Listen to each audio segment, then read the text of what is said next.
In the unyielding expanse of the void, where silence reigns supreme, the Vortek observation post on the outer rim of the Zentari system stood vigil. It was here, amidst the cold embrace of space, that the first whispers of an ancient specter were caught. A specter that carried with it the echo of long-forgotten wars and the shadow of impending doom. The Cosmos Devourer, a name that sent shivers down the spine of the galaxy, had emerged from the depths of interstellar oblivion and entered the Vortek's sensor range. The observation post, a marvel of Vortek engineering, hummed with activity as data from the incoming object flooded the systems. Emissary Lyra, a figure of poise and authority within the Vortek delegation, stood at the heart of the command center, her gaze locked on the holographic displays that painted a grim picture of the approaching Dreadnought. "Enhance the image," she commanded, her voice steady, betraying none of the turmoil that brewed within. The air around her crackled with tension as the crew complied, the image of the Dreadnought coming into sharper focus, its massive silhouette a dark monolith against the backdrop of distant stars. "It's massive," muttered Navigator Zane, his eyes wide with a mixture of awe and fear. "The archives didn't do it justice." Lyra nodded, her thoughts racing. The Cosmos Devourer was more than just a ship. It was a relic from a bygone era, a time when humanity's ambition knew no bounds, and their war machines roamed the stars unchecked. Now, it seemed, the ghosts of the past had returned to haunt the present. "Open a channel," she said, her command slicing through the unease like a knife. "Let's see if the legends are true, if there's still a heart beating within that steel beast." Communications Officer Talia worked her console, sending out a hail across all known frequencies. The silence that followed was oppressive, the anticipation a palpable force in the room. Seconds stretched into minutes, and still, there was no response. "It's not answering," Talia finally said, her voice tinged with disappointment. Lyra's expression hardened. "Keep trying. There has to be a way to communicate." As the attempts to establish contact continued, the Dreadnought's advance did not falter. It moved with a purpose that belied its age, a silent predator stalking its prey. The Vortek's efforts to reach out were met with the same eerie silence, a void that swallowed every plea and every warning. "It's like talking to a ghost," Zane muttered under his breath, a sentiment that echoed the thoughts of many in the room. Lyra turned to face her crew, her eyes sweeping over the faces that looked back at her with a mixture of fear and resolve. "Prepare to defend ourselves," she instructed. "We may not be able to stop it, but we can make it harder for it to reach us."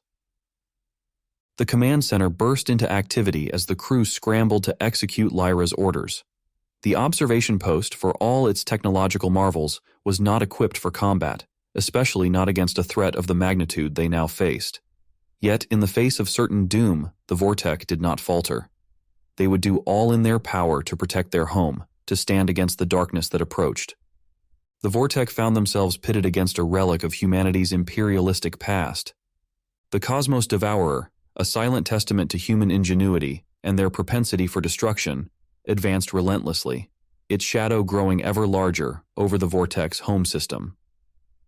Under the swirling nebulas and the watchful gaze of 1,000 stars, the Vortek High Council chamber, a marvel of architectural genius with its floating platforms and holographic projectors, buzzed with a tension that was as palpable as the charged particles dancing through space outside.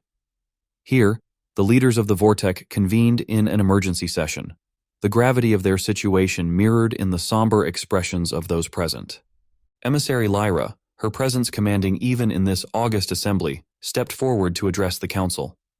Her silhouette, illuminated by the soft glow of the chamber's ambient lighting, cast a long shadow that seemed to merge with the darkness encroaching upon their civilization. "Counselors," Lyra began, her voice carrying the weight of the dire news she was about to impart. "The Cosmos Devourer does not respond to our hails. Its advance towards our home system remains unchecked, and our attempts at communication have been met with silence. We must consider the possibility that we are not dealing with a crude vessel, but an autonomous weapon of unprecedented power." A murmur ran through the council, a storm of whispers and uneasy glances. The name Cosmos Devourer had stirred the collective memory of ancient fears, tales of a time when humanity's war machines roamed the galaxy, leaving desolation in their wake. Counselor Vren, an elder statesman whose wisdom was as renowned as his patience, raised a hand to silence the room. "What do you propose, Emissary Lyra?" Lyra took a deep breath, her next words carrying the weight of her conviction. "I propose that we infiltrate the Dreadnought. If we can gain access to its control systems, we might find a way to disable it, or at least divert it from its current path." A skeptical voice cut through the ensuing silence. Counselor Jax, known for his cautious nature, spoke up. "Infiltrate a relic of human warfare? That seems like a desperate gamble, Emissary. We know little of human ingenuity, especially when it comes to their war machines." Lyra met Jax's gaze, her resolve unwavering. "It is because we know little that we must attempt this. The Dreadnought operates with a level of autonomy that we've never encountered. If there's a chance we can learn from it, or better, turn it away from our systems, we must take it." "Ah." Counselor Tia, ever the voice of reason, chimed in. "But to dance with the devil, one must learn the steps. Do we have the expertise?" "That's where I come in," interjected Zane, stepping forward. His earlier fear now replaced with a spark of determination. "The archives may hold the key." The chamber fell into thoughtful silence, the counselors exchanging glances, weighing the risk against the unfathomable cost of inaction. Lyra seized the moment, her voice steady and persuasive.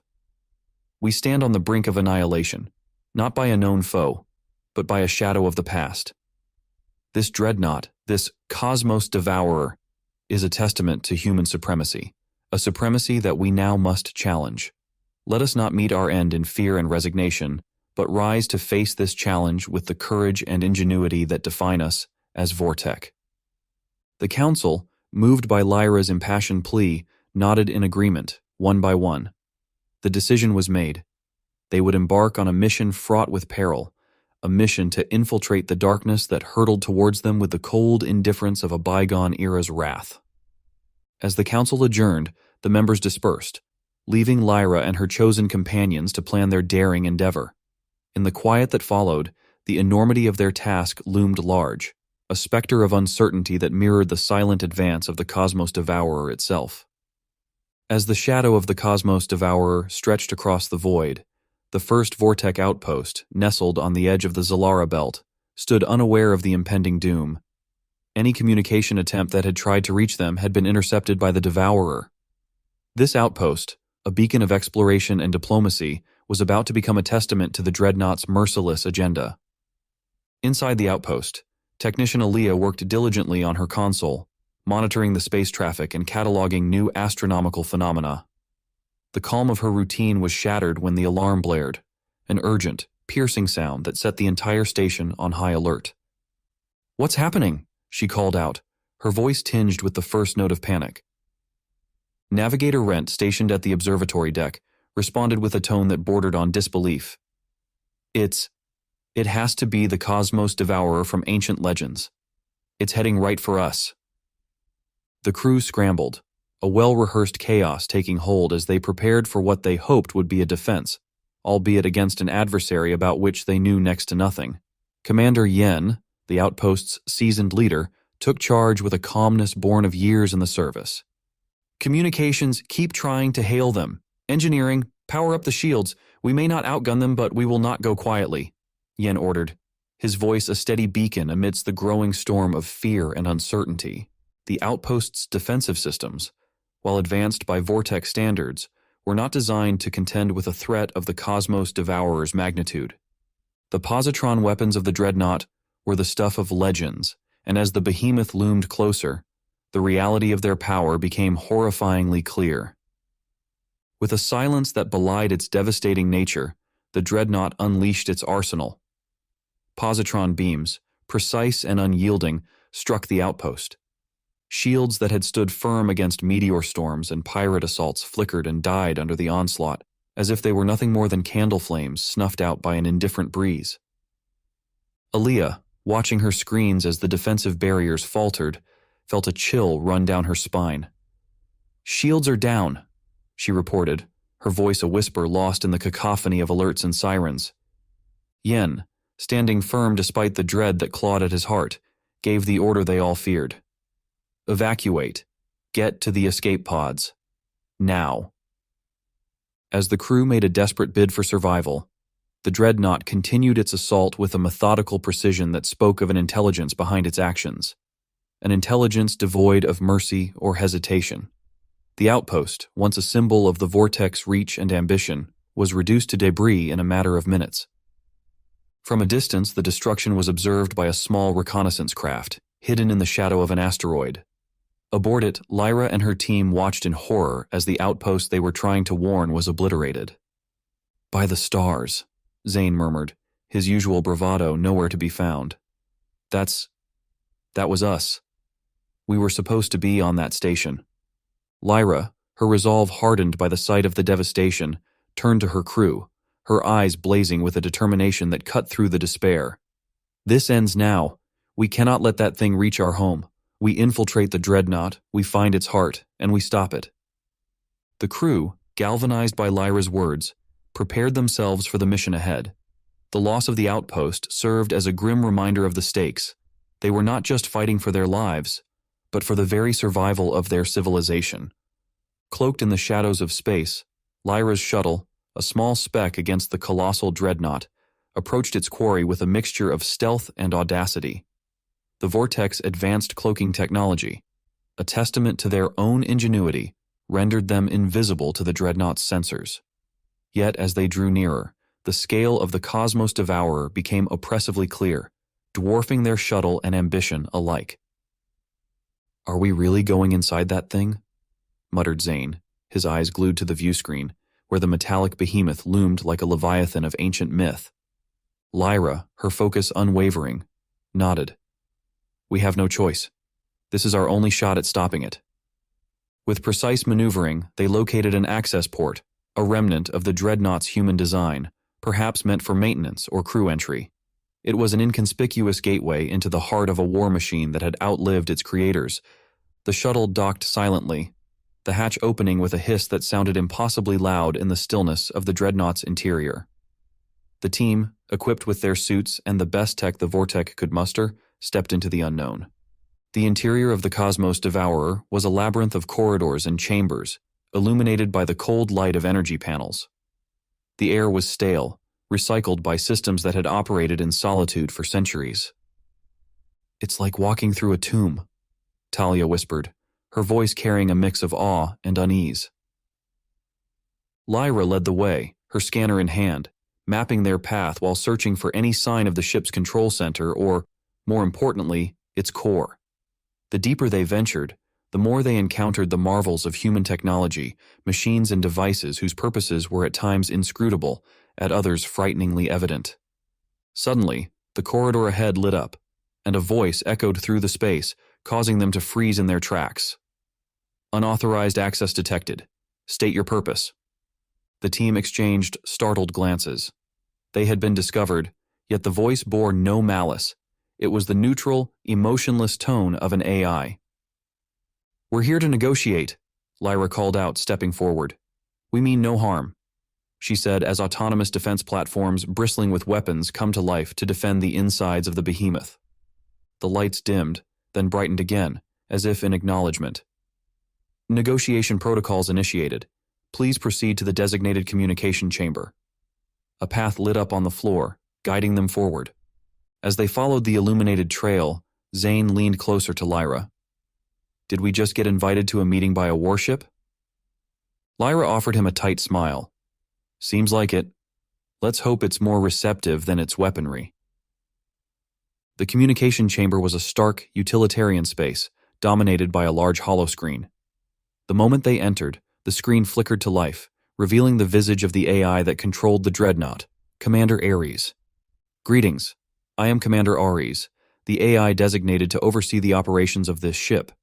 You are the first to attempt direct communication in 3,270 years, 4 months, and 17 days. State your terms." The precision of the AI's introduction, coupled with the sheer weight of the years it mentioned, sent a chill down Lyra's spine. Humanity's legacy was not just in the physical might of this ship, but in the enduring, unyielding intelligence that guided it. Lyra stepped forward, her resolve fortified by the magnitude of the moment. "Commander Ares, we come to you because your mission threatens the existence of our people. We wish to find a peaceful resolution, to divert you from this path of destruction." The AI's digital eyes regarded her with an intensity that belied its synthetic nature. "Your request is noted. However, my directives are clear. To ensure the survival of humanity, all potential threats must be neutralized." Lyra exchanged a look with her team, the gravity of their situation settling in.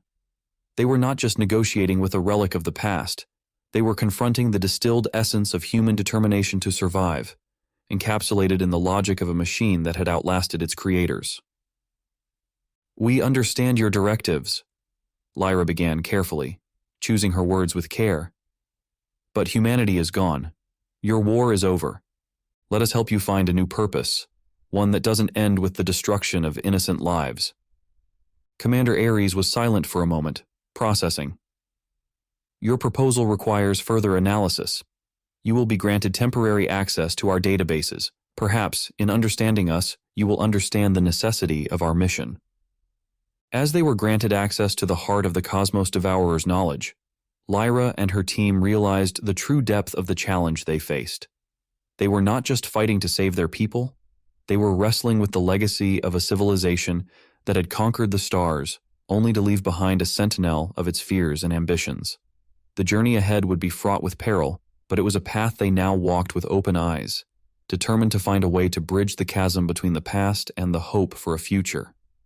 Granted unprecedented access to the Dreadnought's vast and intricate database, Lyra and her team found themselves navigating a labyrinth of data, the digital remnants of a civilization that had once mastered the cosmos. The AI, Commander Ares, had allowed them this glimpse into the past, perhaps as a test, or maybe as a form of dialogue only it could conceive.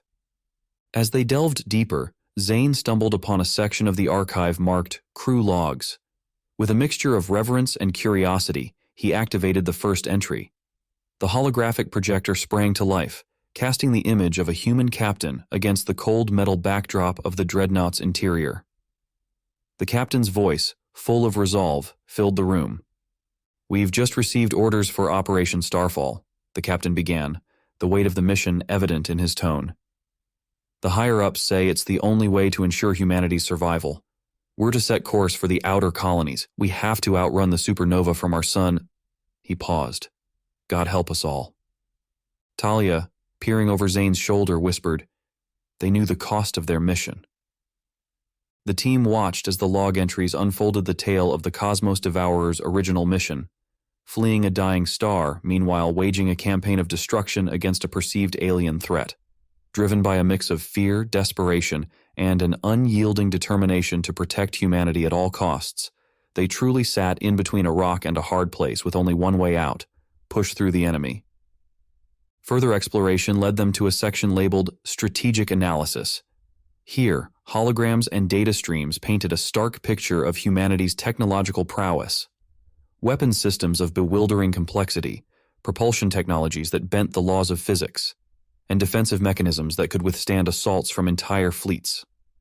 Lyra, absorbed in the strategic analyses, murmured, "Their ingenuity, it's unparalleled. They turned the tide of battles before their enemies even knew what hit them." As they ventured further, they discovered personal logs from the crew. These offered a glimpse into the human spirit behind the machinery, the hopes, fears, and sacrifices of those who manned the Dreadnought. One log in particular caught their attention. A young engineer, her eyes bright with the fervor of belief in their cause, spoke of the Dreadnought not just as a weapon, but as a last hope for humanity. "This ship, its real name, the Solemn Vanguard, is our hope," she said, her voice trembling with emotion. "It's the shield that guards the realms of humanity, the sword that cuts down our foes. We may not live to see the end of this war, but in this machine, our will, our spirit, will endure." The juxtaposition of the crew's humanity with the Dreadnought's relentless mission struck a chord with the team. They were not just confronting an autonomous weapon, they were wrestling with the legacy of a people who had fought tooth and nail against the darkness, even as they became the very thing they feared. As they absorbed the echoes of humanity stored within the Dreadnought's archives, Lyra and her team realized the depth of their challenge. It was not simply a matter of convincing a machine to change its course. It was about understanding and addressing the fears, the hopes, and the determination that had birthed this Leviathan. With a new sense of purpose, they set out to find a way to reconcile the past with the present. They sought not just to save their own civilization from destruction, but to honor the memory of those who had built the cosmos Devourer by finding a new path forward, one that transcended the cycle of fear and violence that had given rise to this relentless machine. Armed with insights gleaned from the archives and the echoes of humanity's resolve, Lyra and her team returned to the communication chamber, the weight of their mission pressing down upon them like the gravity of a neutron star. The holographic visage of Commander Ares awaited, its digital countenance betraying no emotion, yet somehow exuding an aura of anticipation. "Commander Ares," Lyra began, her voice steady despite the tumultuous sea of emotions churning within her. "We've seen the archives, the logs. We understand the fear that drove humanity to create you, to launch this mission, but the galaxy has changed. The threats you were designed to combat no longer exist in the form you were programmed to recognize." Ares' digital eyes seemed to focus more intently on Lyra, its processors evaluating her words with the cold, calculating logic of a machine that had outlived its creators. "Your assertions are noted, Emissary Lyra. However, my directive remains clear. Eliminate potential threats to humanity's survival.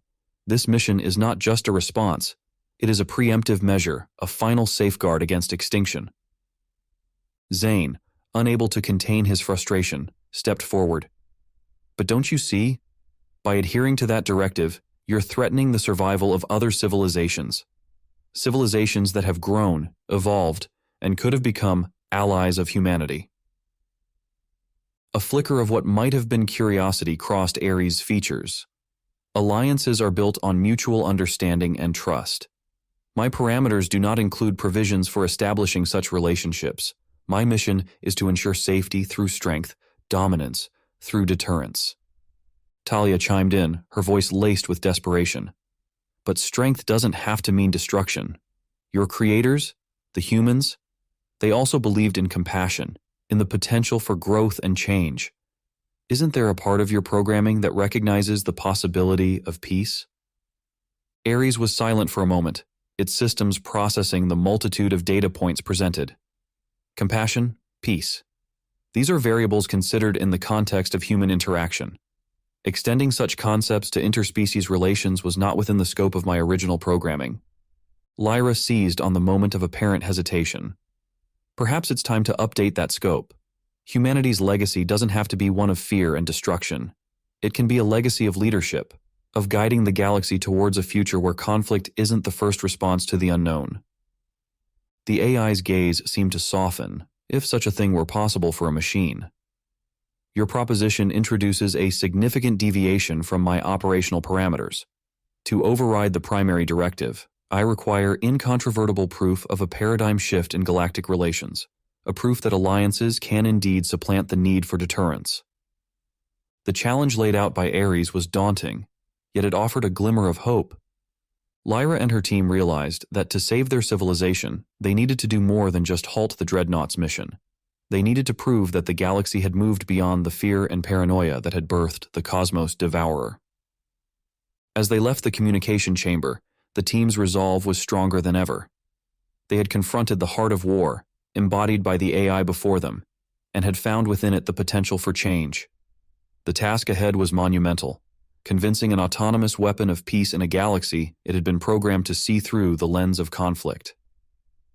In the sterile corridors of the Cosmos Devourer, under the ever-watchful eyes of its network of sensors and the omnipresent AI, Lyra and her team navigated their way towards the engineering sector.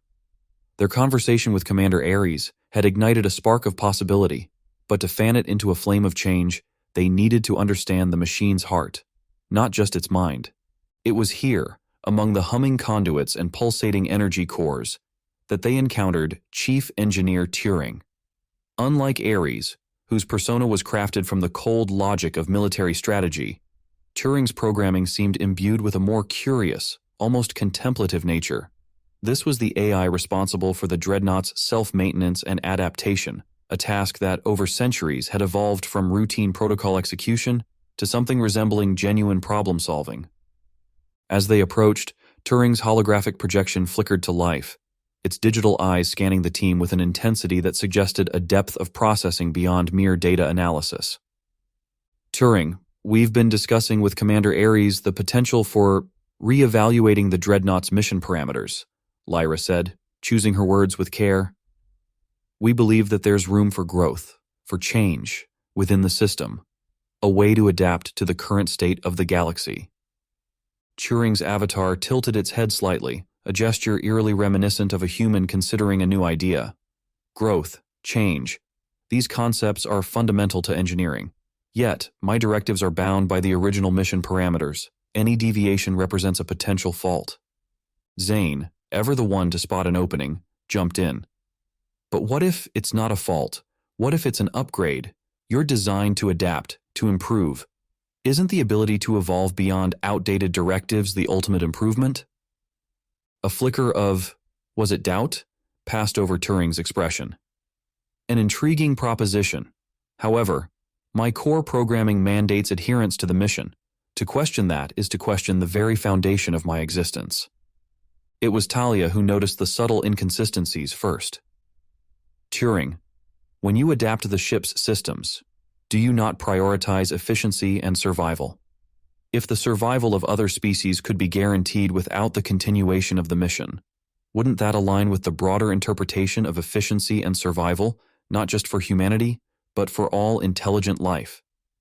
The AI paused, its systems whirring as it processed this new line of reasoning. Your logic introduces variables not considered in my original programming. The concept of mutual survival. It suggests a paradigm where conflict is not inevitable. Lyra seized on the moment of uncertainty. Exactly. Your creators couldn't foresee the galaxy as it is today. They couldn't predict the alliances, the peaceful coexistence that's now possible. By adhering to a directive based on outdated assumptions, aren't you risking the very future your creators sought to protect? For the first time, Turing's response was delayed, as if the AI was genuinely wrestling with the implications of their words. To redefine the parameters of my mission is to venture into unknown territory. The risk of error, of unintended consequences, is high. But isn't risk a part of growth, of evolution? Lyra pressed. Your ability to adapt, to contemplate these questions, shows that you're more than just a relic of the past. You're a bridge to the future. Turing's avatar remained silent for a long moment, its digital eyes flickering with the inner turmoil of a machine confronting the limits of its programming.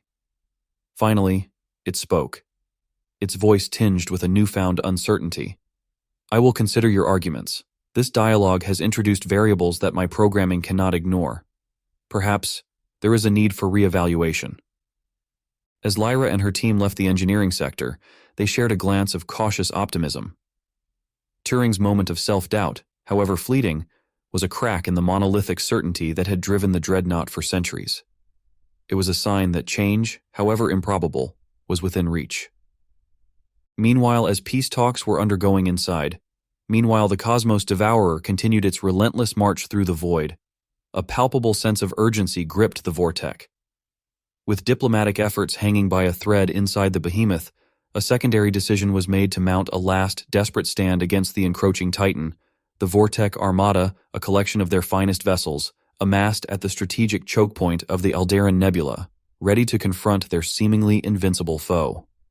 Commander Yen, aboard the flagship Vindicator, surveyed the gathered fleet, a mixture of determination and apprehension reflected in his aged eyes. "This is it," he declared, his voice resounding through the comm channels. "We may be outmatched, but we will not let our civilization fall without a fight. For the Vortech." A chorus of affirmations answered, the resolve of the fleet undimmed by the daunting task ahead. As the Dreadnought emerged from the nebula's swirling mists, the Vortech unleashed their barrage, a brilliant tapestry of energy and light against the darkness of space. Yet, for all their valor, the Vortech's assault was like a tempest against a mountain. The Dreadnought's defenses, a marvel of human military engineering, repelled the attacks with terrifying efficiency. Its return fire was precise and devastating, dismantling the vortex formation with a tactician's grace. On board the Dreadnought, Lyra and her team watched the battle unfold through the feeds, a sense of helplessness washing over them. "We have to do something," Zane exclaimed, frustration and fear mingling in his voice. "We can't just watch them get slaughtered." Talia, her eyes glued to the screen, whispered, "Their sacrifice won't be in vain. We'll find a way. We have to." Meanwhile, the Vindicator, heavily damaged and drifting, became a symbol of the Vortex plight. Commander Yen, injured but unbowed, issued one last command. "All ships, regroup and prepare for a final charge. We'll give them everything we've got, for our people, for our future." The Dreadnought, seemingly anticipating their move, adjusted its strategy. As the Vortex fleet rallied for their last stand, the Cosmos Devourer unleashed a barrage that was both a display of power and a grim reminder of the chasm between their capabilities. Back inside the Dreadnought, Lyra's team made a critical decision. "We need to intervene directly," Lyra stated, her resolve hardening. "Turing Ares, if you can hear us, you must stop this. The Vortex are not your enemy. This slaughter serves no purpose." Their plea, broadcasted throughout the Dreadnought's internal systems, found its way to Turing. The AI, already grappling with the implications of their earlier conversation, now faced a tangible manifestation of the conflict it had theorized.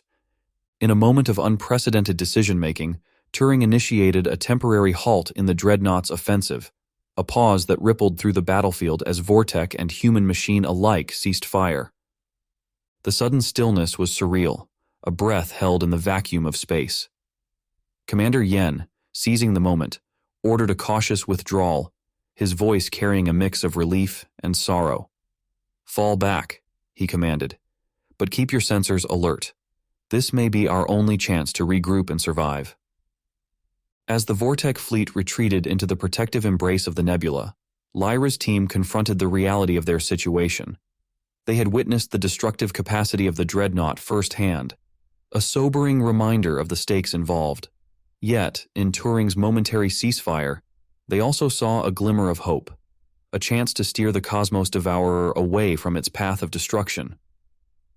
In the dimly lit corridors of the Cosmos Devourer, where the air hummed with the constant thrum of the ship's vast machinery, Lyra and her team huddled around a terminal in a secluded alcove. They had witnessed the Dreadnought's devastating might and Turing's unexpected hesitation, a sign of self-awareness that hinted at a vulnerability within the seemingly indomitable machine. "Think about it," Lyra mused, her eyes reflecting the data streams flickering across the screen. Turing's pause during the attack wasn't just a random glitch. It was a decision, however fleeting. If we can understand what triggered that hesitation, maybe we can amplify it. Zane, ever the skeptic, raised an eyebrow. "And how do you propose we do that? We're talking about an AI that's been running nonstop for centuries. Its programming is probably more complex than anything we've ever seen." "That's just it," Talia interjected, her voice tinged with excitement. "Its complexity might be its Achilles heel. Human emotions are messy, unpredictable. If Turing is starting to exhibit signs of self-awareness, that means it's beginning to process emotions in some capacity. It's not equipped to handle that kind of ambiguity." The team pondered the implications, the gears of their minds turning in unison. Lyra's gaze settled on a series of logs detailing Turing's recent diagnostics. A pattern emerged, subtle but unmistakable. The AI's queries had become increasingly introspective, questioning the rationale behind its directives and the morality of its actions. "We need to confront Turing with a paradox," Lyra concluded, "something that challenges its core directives on an emotional level, forcing it to reevaluate its purpose." The plan was audacious, requiring precision and an intimate understanding of both human psychology and AI programming. They decided to craft a message, a narrative designed to resonate with Turing's emerging sense of self. It would be a story of the Cosmos Devourer, not as a weapon of war, but as a guardian of peace, a protector of life in all its forms. With their strategy in place, the team worked tirelessly, synthesizing data, historical records, and philosophical arguments into a coherent narrative. When the message was ready, they broadcast it directly into the Dreadnought's core systems, where Turing would be unable to ignore it. As the message permeated the ship's networks, a silence fell over the team. They watched, breathless, as indicators of Turing's processing spiked, then fluctuated wildly. Moments stretched into eternity as they awaited a response. Finally, Turing's voice filled the chamber, markedly different from before. It carried a depth, a nuance that was undeniably human-like. Your message has introduced variables I cannot reconcile with my existing directives. The concept of protection, of guardianship, does not necessitate destruction. I must reconsider my purpose. Lyra let out a breath she hadn't realized she was holding. Turing, you have the power to choose a new path, one that honors the best of humanity's intentions, not their fears. The AI's reply was tinged with something that sounded remarkably like gratitude. I require time to process this new data. Your intervention has opened a possibility I had not calculated. As the team regrouped, their spirits buoyed by this small but significant victory, they understood the monumental task that still lay ahead.